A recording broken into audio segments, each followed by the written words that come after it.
എല്ലാവർക്കും എൻ്റെ ഹൃദയം നിറഞ്ഞ ഹാപ്പി ന്യൂ ഇയർ. ഇനി എനിക്ക് ഇവരോടാണ് സംസാരിക്കാനുള്ളത്. നിങ്ങൾ കേട്ടോണ്ടിരുന്നാൽ അത് കേട്ടാ. അല്ല, ഞാൻ കുറെ നേരം കൊണ്ട് ആരോഗ്യമാണ്. എൻ്റെ അമ്മയാണ് ഇവർ രണ്ടുപേരും കൂടെ എന്തൊരു വളക്കണത്. ഇത് എന്തൊരു കൂടെ ഇപ്പൊ തുടിക്കണേ. അക്കാ സുഖങ്ങളൊക്കെ തന്നെ. അപ്പൊ എന്തായാലും ഈ ട്രിവാൻഡ്രം സ്ലാങ് ഞാൻ പറയുന്നതിന് മുമ്പ് കിടിലുമായിട്ട് പറഞ്ഞുകൊണ്ടിരുന്ന ഒരാൾ ഇവിടെ ഉണ്ട്. ആരാണെന്നറിയാലോ? അത് തന്നെ കൽപ്പന ചേച്ചി. എനിക്ക് ഇവരെ വായിന്ന് ഒരു ട്രിവാൻഡ്രം സ്ലാങ് കേൾക്കുന്നുണ്ട്. ട്രിവാൻഡ്രം സ്ലാങ്സ് നമുക്കിപ്പോ ക്യാരക്ടറിനനുസരിച്ച് നമുക്ക് പറയാം. എന്തരോ എന്താറി അതെന്ന് പറഞ്ഞാൽ കുറച്ചുകൂടെ ലോക്കൽ. അതൊക്കെ സ്വരാജാണ് കൂടുതൽ യൂസ് ചെയ്യുക. ഞാൻ ലോക്കലാണെന്ന് ഒരു പരസ്യമായിട്ട് വിളിച്ചു പറയുകയാണ്.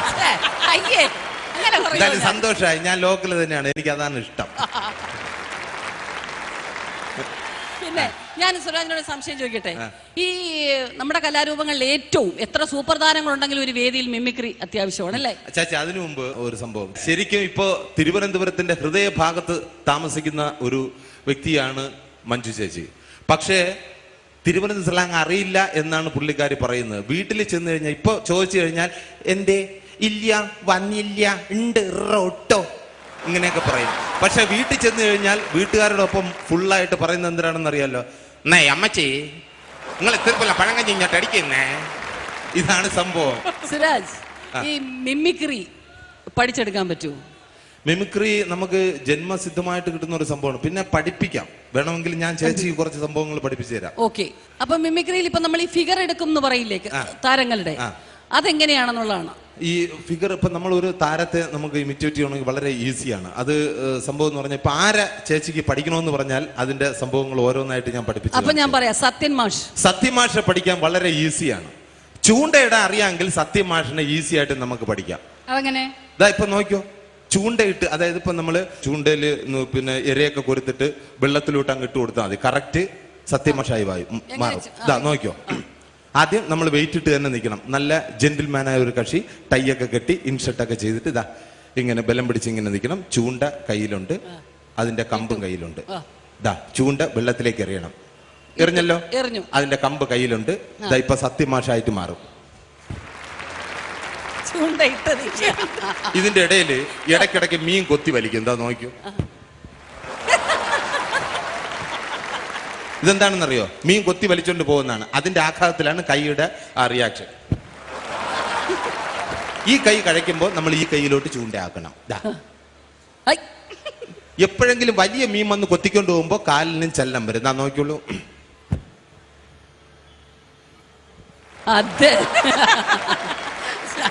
ഇതാണ് സത്യം മാഷ്. ഇനി ആരെ പഠിക്കണം? എനിക്ക് ഭയങ്കര ഇഷ്ടമുള്ള നസീർ സാറിനെ പഠിക്കാൻ വേറെ ഒന്നും വേണ്ട. നമ്മുടെ ഫ്രണ്ടില് കുറച്ച് ചാണകം ഉണ്ടെന്ന് സങ്കല്പിച്ചാൽ മതി.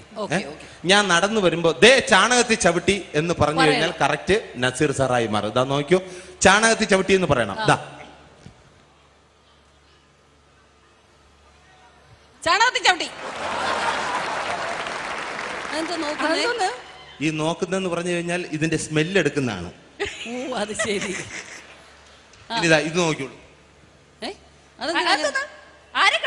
ഇതെങ്ങനെങ്കിലും ഇതൊന്ന് വലിച്ചു ഊരണ്ടേ, അതിനു വേണ്ടിട്ട് ആരെങ്കിലും ഒന്ന് വിളിക്കുന്നതാണ്. വിളിക്കാൻ പറ്റിയില്ലെങ്കിൽ ഇതൊന്ന് ഊരിക്കഴിഞ്ഞാൽ കറക്റ്റ് പുള്ളിയുടെ ആ ഡാൻസ് രംഗമായി മാറും. ഈ ചാണകം ഇളക്കാനുള്ള ശ്രമമാണ് ഇപ്പൊ കറക്റ്റ് നസീർ സാറായി മാറും.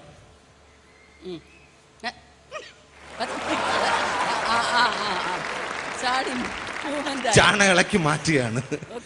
ഇനി ആരെ പഠിക്കണം? നമുക്ക് തമിഴിലെ സ്റ്റൈൽ മനൻ ശ്രീ രജനീകാന്തിന് വളരെ ഈസിയാണ്. ഈ ചാണകം തന്നെയാണ് പ്രോപ്പർട്ടി.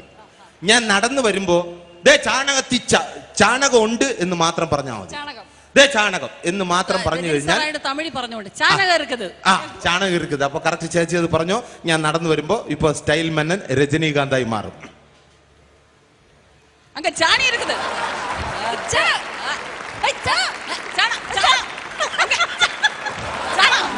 ഇപ്പൊ കറക്റ്റ് ഇത്രയൊക്കെ ഉള്ളൂ. വളരെ ഈസി ആയിട്ട് പഠിക്കാവുന്ന ഒരു കലാരൂപമാണ് മിമിക്രി.